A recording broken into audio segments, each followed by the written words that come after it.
You ever wake up from a nightmare? Heart pounding, sweat on your brow, and for a split second you think it's over? Then reality crashes back in and you realize the bad dream is your life now. That's what 1915 felt like for the men of World War I. This is the story of how one event triggered the deadliest conflict humanity had ever seen. I'm your host, and this is Tale Master Legend Series. Welcome. What you're about to learn isn't just about a single event. It is about how the entire structure of Europe, centuries of alliances, rivalries, imperial ambitions, and nationalist fervor is balanced on knife's edge. One moment changed everything. In this episode, we're uncovering the hidden rivalries that divided Europe into two hostile camps and exact reasons how all these catastrophic events triggered all in sudden.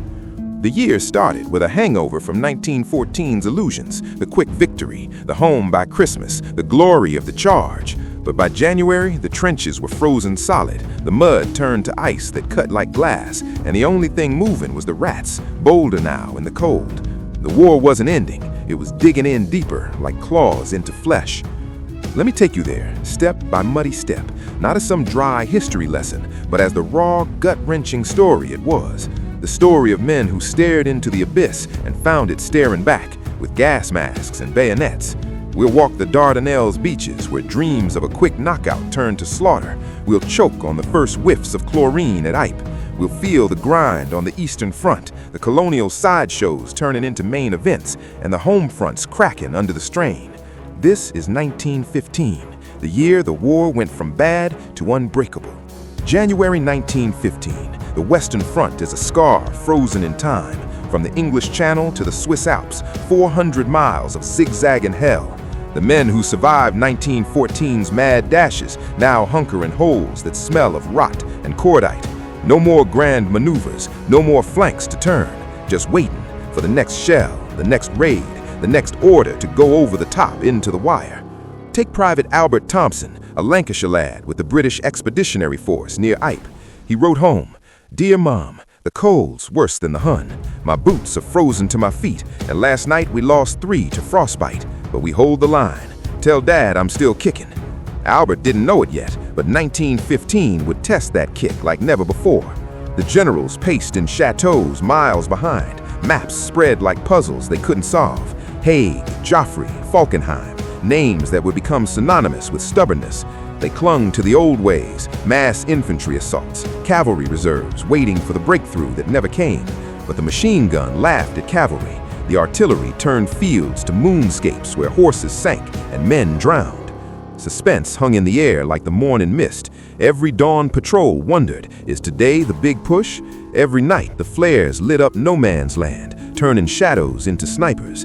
The men learned to sleep with one eye open, rifles close as lovers. But the real action in early 1915 wasn't on the frozen West, it was in the minds of the warlords, dreaming up ways to break the deadlock.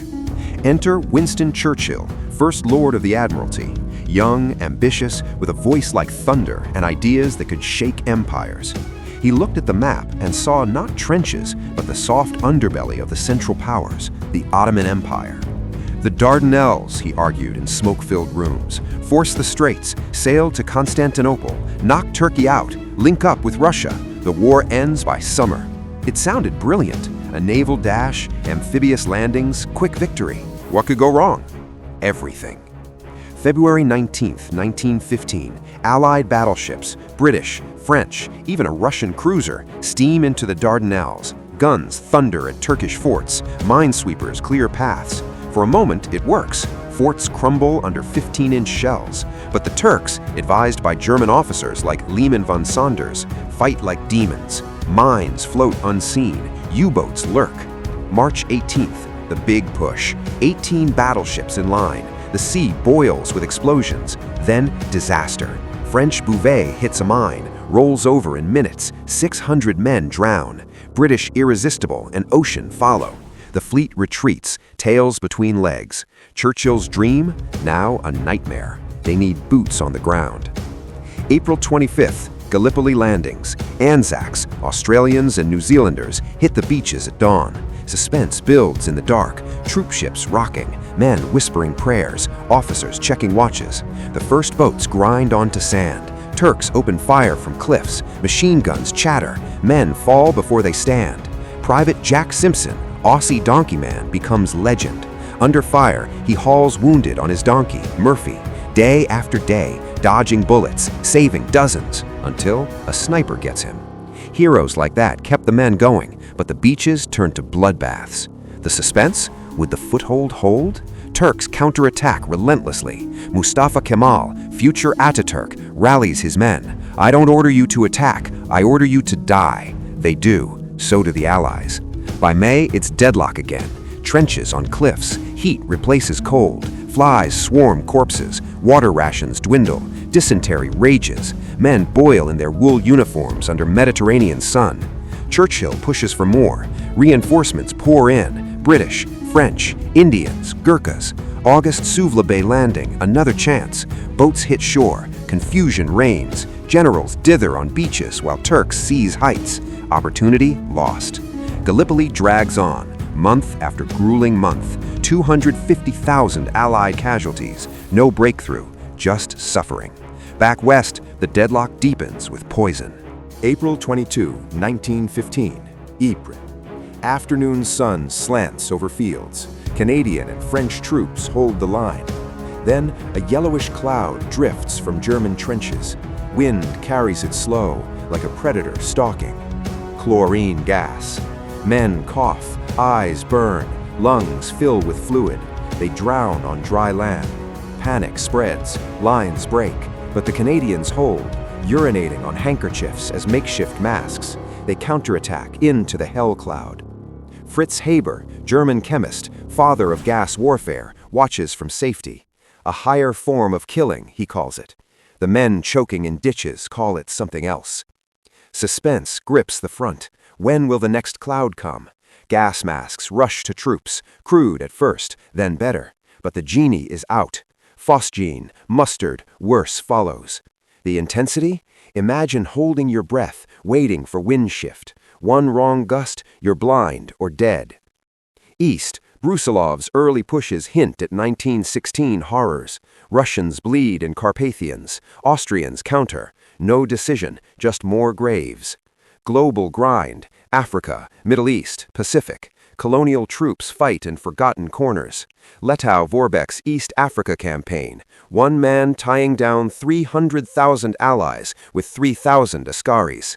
Suspense in jungles, ambushes, malaria, endless marches. Home fronts crack, bread riots in Berlin, munition strikes in Britain. Propaganda ramps, hang the Kaiser. Women in factories, children collecting scrap. The war eats everything. By December 1915, another million dead. Gallipoli evacuation, sneaky success amid failure. Ships slip away under Turkish noses. But the cost? Shattered illusions.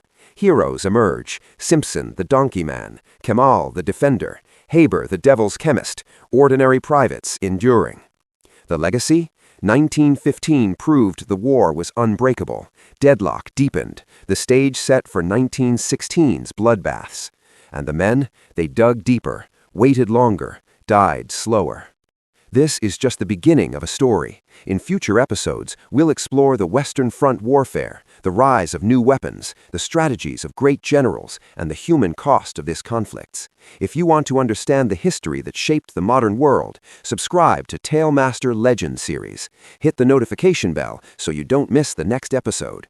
Thank you for watching, and I'll see you in the next one.